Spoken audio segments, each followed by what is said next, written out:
BJP की जड़ें उसके 1980 में बनने से काफी पहले की हैं, जो 1925 में बने आरएसएस के वैचारिक मिट्टी में बहुत गहरी हैं।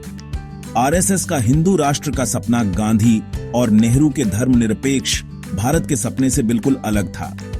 आजादी के बाद श्यामा प्रसाद मुखर्जी ने आरएसएस के सपोर्ट से 1951 में भारतीय जनसंघ बनाया, जिसने सांस्कृतिक राष्ट्रवाद को एक पॉलिटिकल आवाज दी।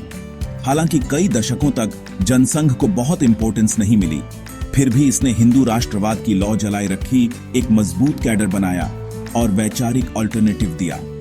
संघर्ष के इस दौर ने उस नींव को मजबूत किया जो आगे चलकर बीजेपी बनी। इंदिरा गांधी द्वारा घोषित 1975 की इमरजेंसी ने विपक्षी नेताओं, जिसमें जनसंघ भी शामिल था, को तानाशाही शासन के खिलाफ एकजुट कर दिया। इमरजेंसी के बाद जनसंघ ने कांग्रेस के प्रभुत्व को खत्म करते हुए जनता पार्टी बनाने के लिए दूसरी पार्टियों के साथ हाथ मिलाया।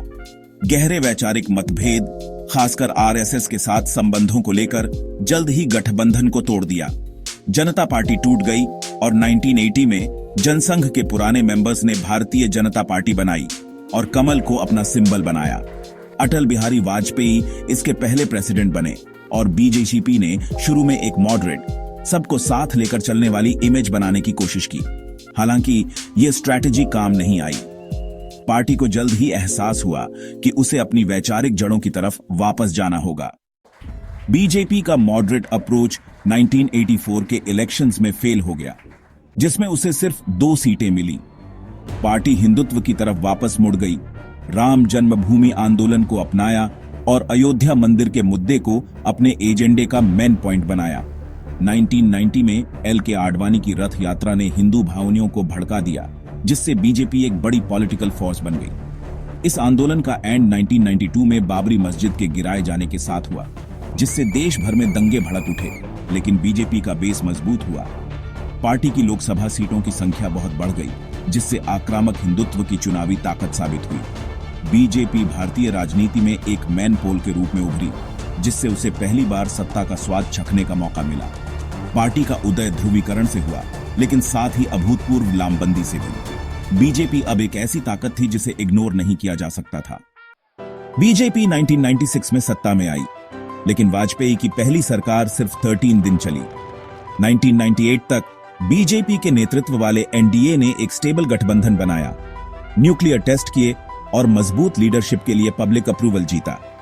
कारगिल युद्ध के बाद वाजपेयी की सरकार पूरे मेजॉरिटी के साथ वापस आई, जिसने इकोनॉमिक रिफॉर्म्स और इंफ्रास्ट्रक्चर पर फोकस किया।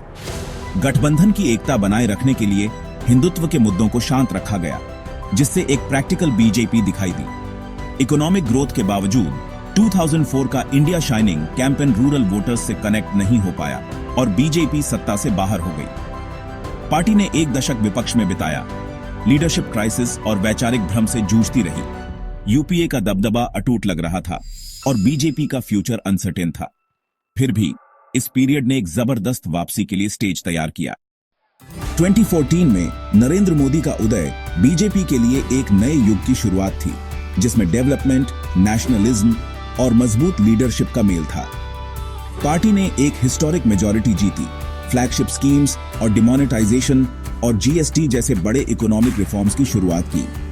2019 में फोकस नेशनल सिक्योरिटी पर शिफ्ट हो गया और बीजेपी ने और भी बड़ी मेजॉरिटी जीती।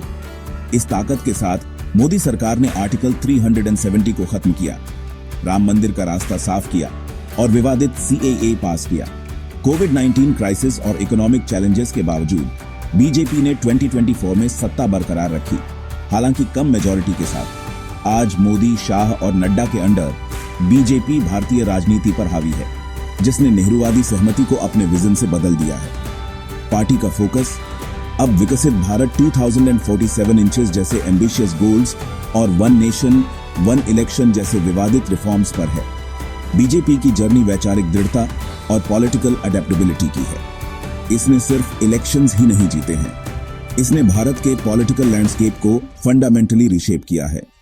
बीजेपी की कहानी अब मॉडर्न इंडिया की कहानी से अलग नहीं की जा सकती।